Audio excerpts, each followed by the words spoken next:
오늘 우리에게 주신 하나님 말씀입니다. 구약성경 시편 119편 121절부터 128절까지 말씀입니다. 시편 119편 121절부터 128절까지 말씀 다 찾으신 줄 알고 우리가 한 절씩 교독하고 마지막 128절은 합독하겠습니다. 제가 먼저 읽겠습니다. 내가 정의와 공의를 행하여 싸우니 나를 박해하는 자들에게 나를 넘기지 마옵소서.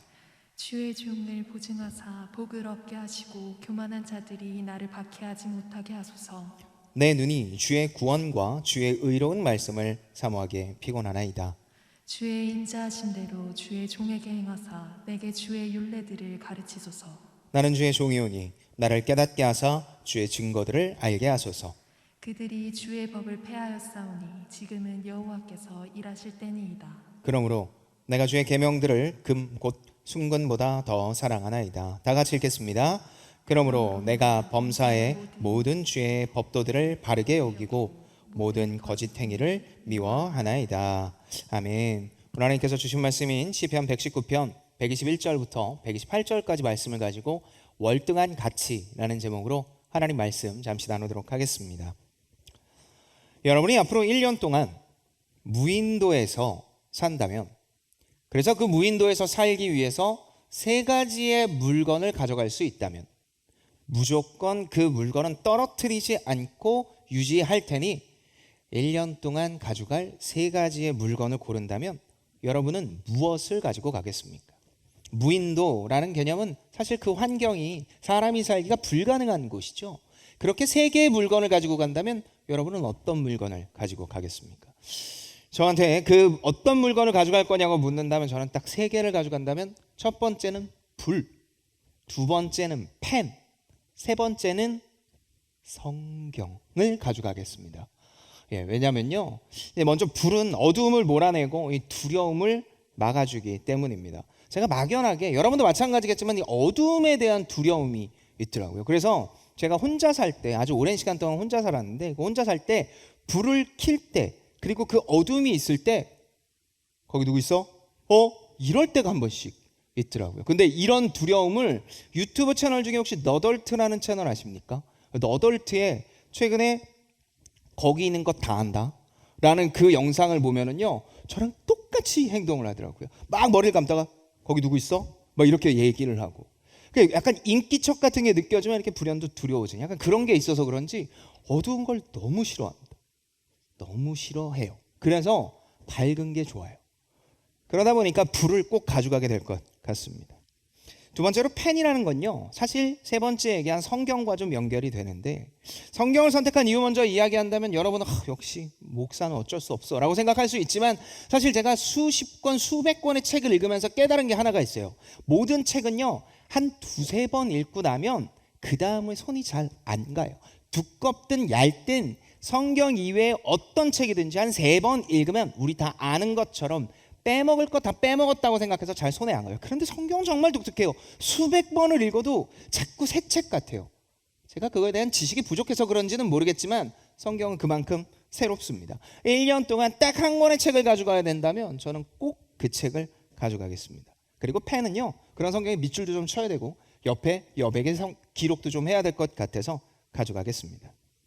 우리 스스로 사실 무인도에 갈 때 이 3가지의 물건을 무엇을 가져가겠느냐라는 이 질문은요, 여러분이 정말 무인도에 갈 때 무엇을 가져갈지 묻는 질문이 아닙니다.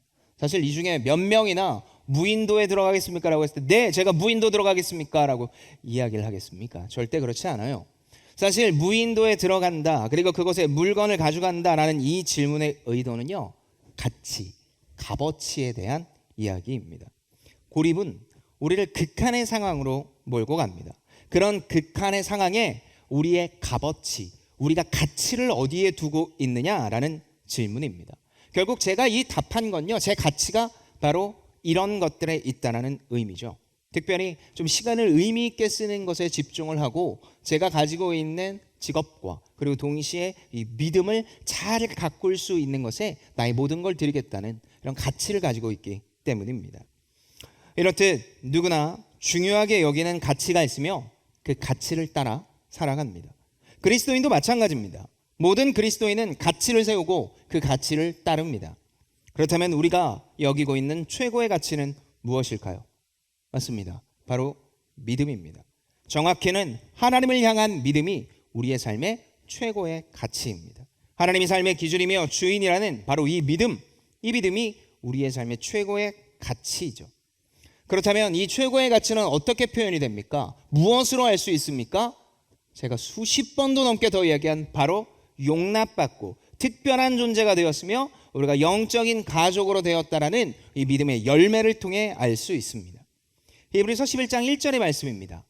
믿음은 바라는 것들의 실상이요 보이지 않는 것들의 증거니라고 하면서 믿음의 유무, 있고 없고는 열매를 통해 알고 그 열매는 제가 방금 전에 말씀드렸던 바로 이 용납과 특별한 존재 그리고 우리가 영적인 가족으로 부르심을 받았다라는 것에 있습니다. 그리고 오늘 우리가 읽은 본문은 이 용납과 특별한 존재와 영적인 가족이라는 믿음을 가진 자들, 그 열매가 나한테 있다라는 걸 믿은 자들이 이 땅에서 어떻게 살아야 되는지에 대한 아주 선명한 이야기를 나누고 있습니다. 믿음이 있어요. 그래서 이 예배당을 나가요. 그리고 믿음이 있다라는 걸 확인하고 우리가 일상으로 돌아가면 여러분은 그 다음부터 아주 잘 살아집니까? 나는 역시 믿음이 있으니까 이때부터 너무 좋아. 내가 하는 일이 다 잘 돼. 아니 그렇지 않아도 나를 미워하는 직장 상사가 나를 이제 더 이상 미워하지 않아요. 내가 꼴 보기 싫어하는 후임이 있는데 그 후임의 행동이 바뀌어요. 그리고 내 삶에 있어서 어렵고 힘든 일이 싹 고쳐져요. 그래서 내 삶이 역시 믿음은 최고야 라고 이야기를 하는 상황들이 일어나냐는 거예요. 아니요. 믿고 나도요. 여전히 나 미워하는 직장 상사는 나 미워합니다. 내 말 안 듣는 후임은요. 여전히 안 변해요.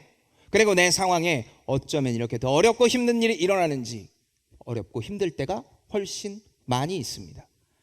이러니까 사람들이 무슨 생각을 가져요? 이거 믿음이 잘못됐나 보다. 내가 믿은 믿음이 혹시 가짜 아니야? 내가 믿은 믿음이 혹시 잘못된 거 아니야? 라고 의문을 하기 시작해요. 그런데 자꾸 교회나 주변 사람들은 야 믿음이 잘못될 리 없어. 아니 근데 내가 믿었는데 상황이 안 좋아. 그런데 이 믿음이 이상하지는 않대. 그러면 중간에 뭔가 빠진 거 아닐까요? 하나님께서는 오늘 시편 119편 121절부터 128절까지 말씀을 통해 그 중간에 뭔가 있다. 너희 안에 뭔가 있는데 이 중간에 있는 바로 이것이 너에게 지금 중요하다라고 말씀하시고 있습니다.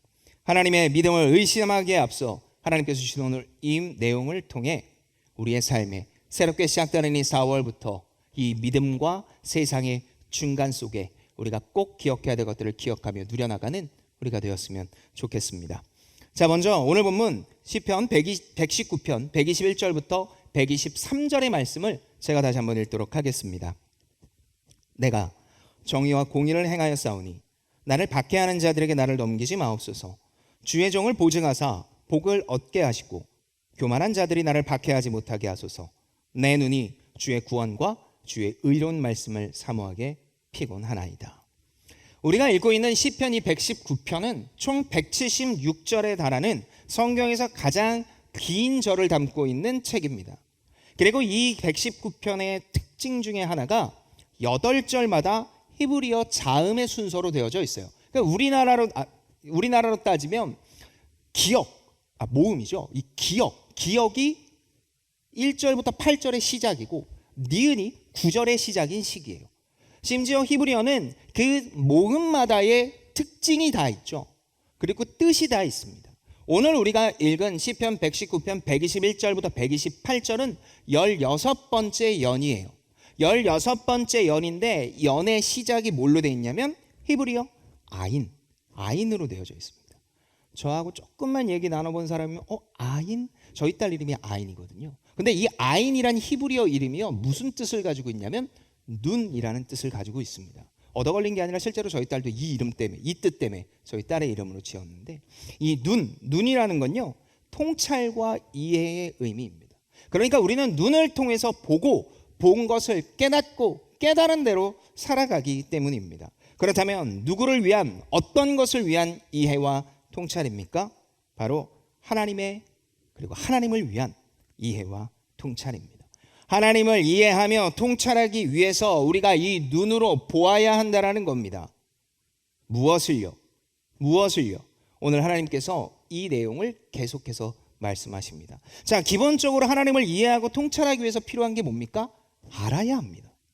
하나님에 대해서 알아야 돼요. 여러분도 연애해 보신 분들은 아실 겁니다. 연애한 사람들은요, 시간이 지날수록 더 사랑이 깊어집니다. 그죠? 연애는 하면 할수록 사랑은 더 깊어져요. 왜 이렇게 분위기가 안 좋아지죠? 여러분, 원래 사랑은 시간이 지날수록 더 깊어지는 거예요. 그러면서 더 많이 알아가고 저 사람을 더 깊이 깨달으면서 하나님의 놀라운 은혜가 여기 있구나라는 걸 깨달아 갈 거예요.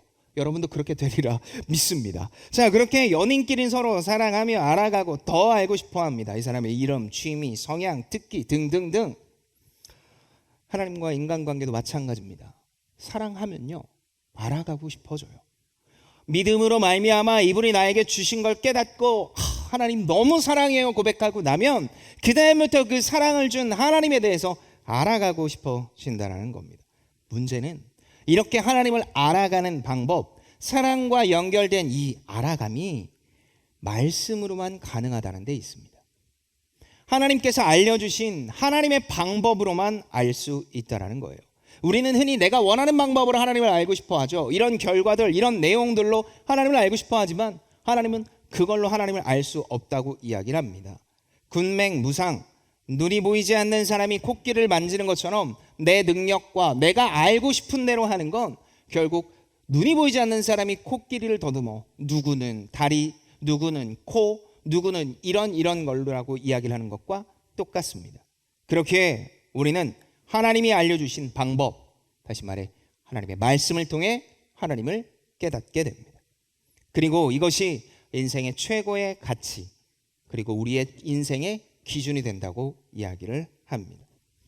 그렇게 하나님이 알려주신 방법인 말씀을 통해 하나님을 알아가고 인생의 최고의 가치로 여기면 어떻게 됩니까?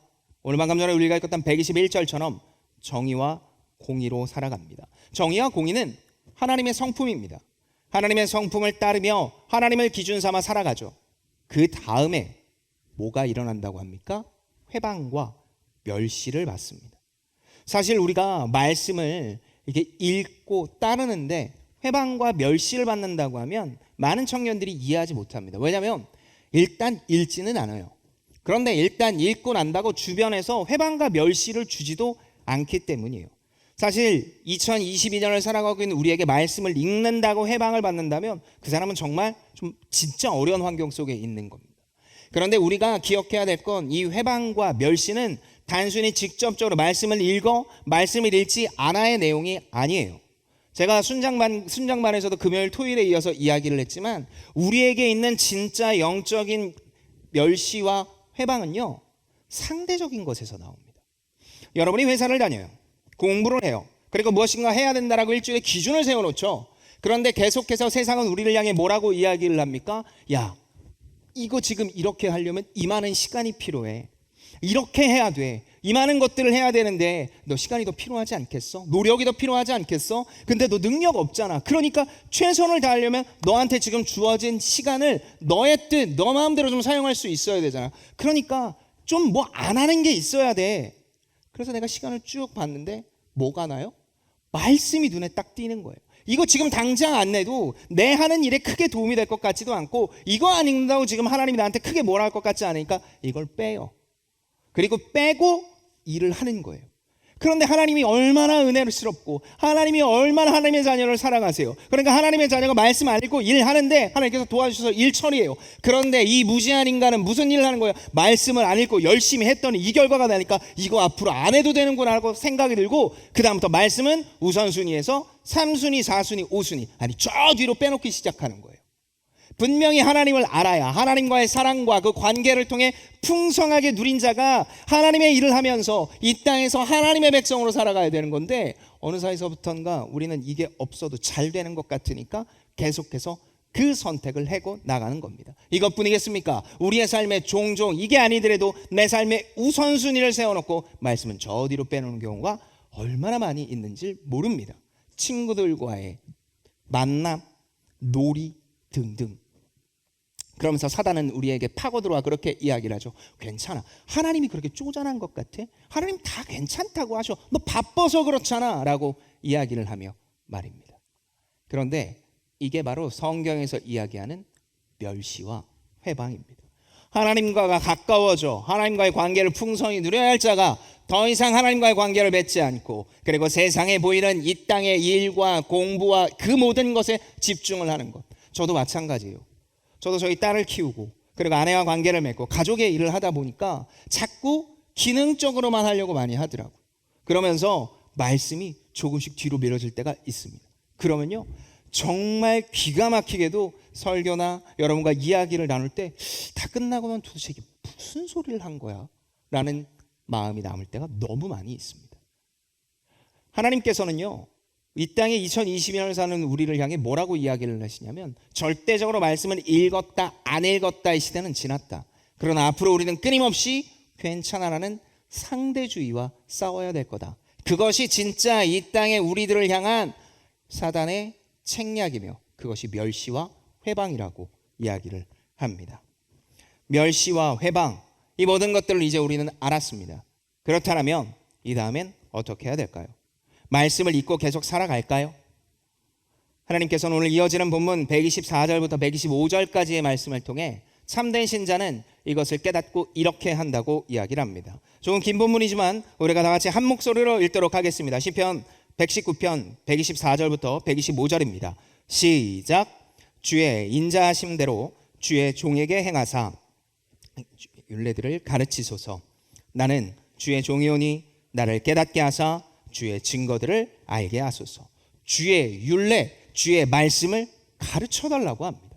하나님께 직접 배우고 싶다고 이야기를 하는 것이죠. 회방과 멸시가 있습니다. 상대주의적으로 계속해서 너가 지금 바쁘니까 이것 먼저 해, 이것 먼저 하고 나면 그 다음에 괜찮아질 거야, 괜찮아지고 나면 있는 게 말씀이야 라고 계속 우선순위를 뒤로 미루는 이 땅에서 참된 신자는 지금부터 어떻게 하라는 겁니까? 말씀을 더 가르쳐달라고, 그리고 하나님께서 직접 나를 깨닫게 해달라고 간구하고 있습니다. 회방과 멸시라는 직접적인 것들은 사라진 것 같지만, 그리고 사라지겠지만 결국 하나님의 말씀은 영원하기에 영원한 말씀을 선택하겠다라고 다짐하고 또 고백합니다. 마태복음 13장 3절에서부터 9절까지의 씨 뿌리는 비유가 바로 이런 이야기죠. 참된 신자는 그 밭에 뿌려진 씨가 어떻게 된다라고 이야기를 합니까? 뿌리 깊이 박혀 열매를 맺습니다. 시련과 고통이 있지만 그것이 점점 더 파고 들어가 거기에서 열매를 맺죠. 반대로 거짓된 신자, 믿음이 없는 자는 날아가거나 아주 작은 열매를 맺고 금방 사라지기 일쑤입니다.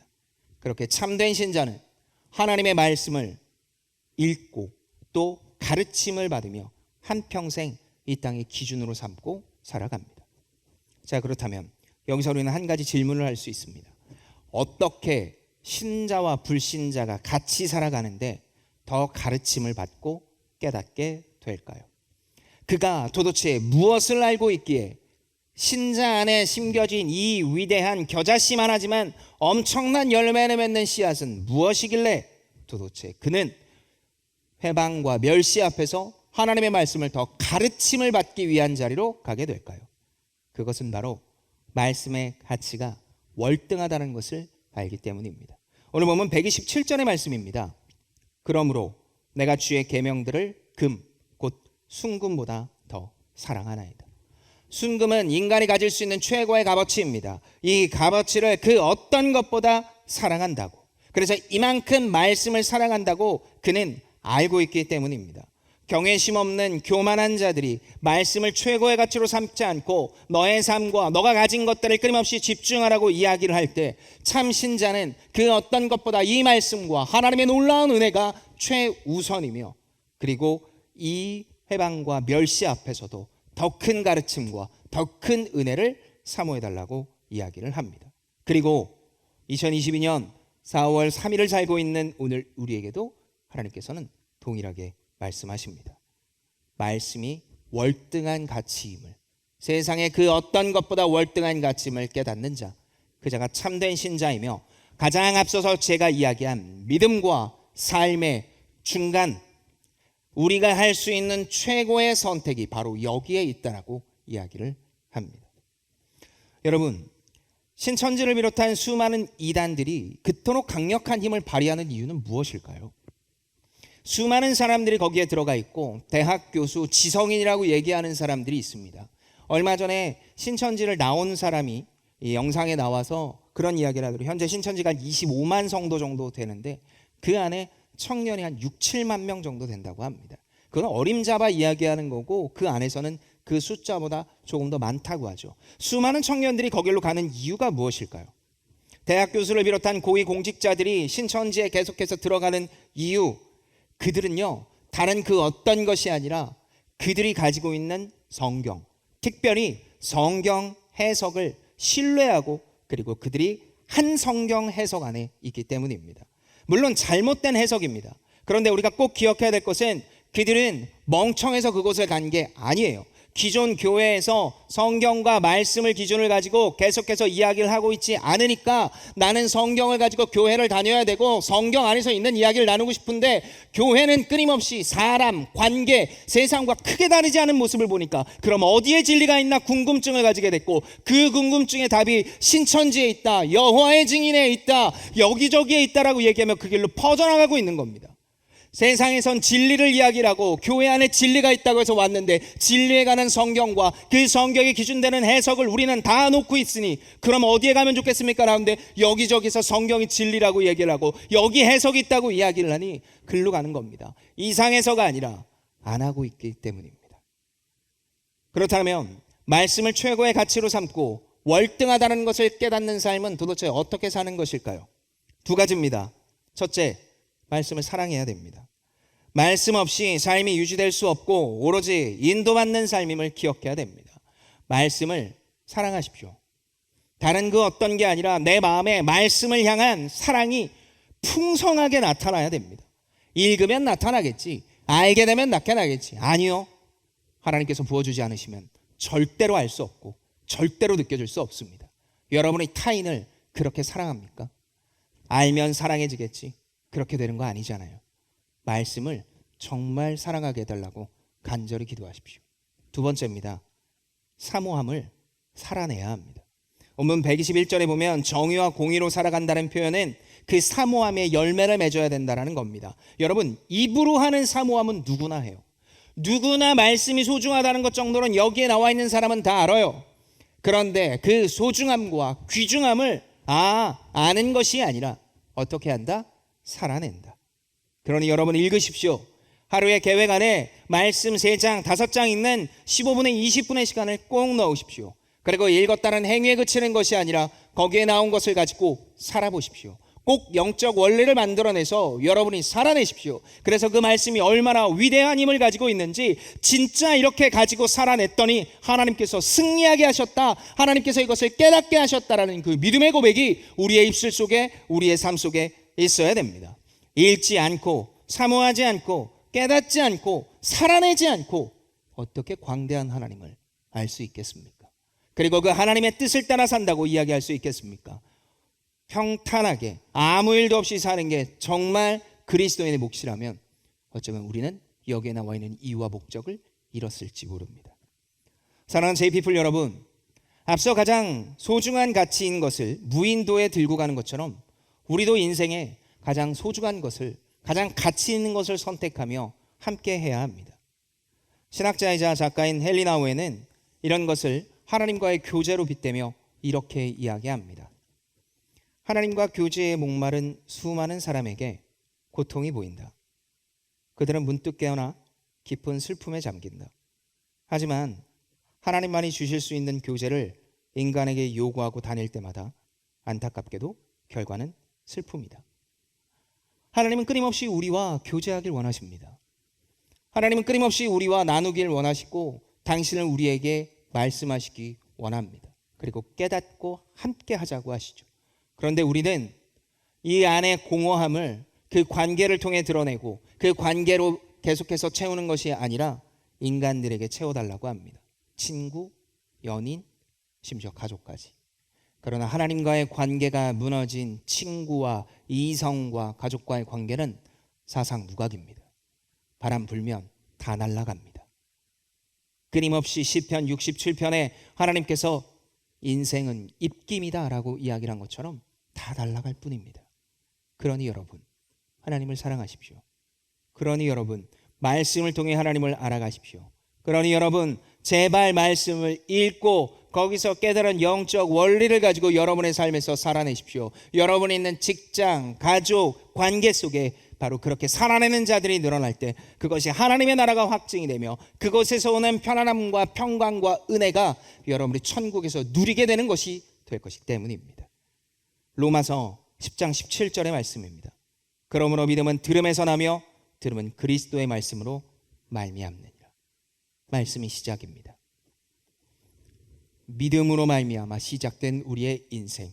그러나 변하지 않는 세상 속에서 우리를 지키고 그리고 우리가 붙잡아야 될 것은 더 큰 말씀, 말씀의 가치를 두고 그 말씀을 따라 사는 겁니다.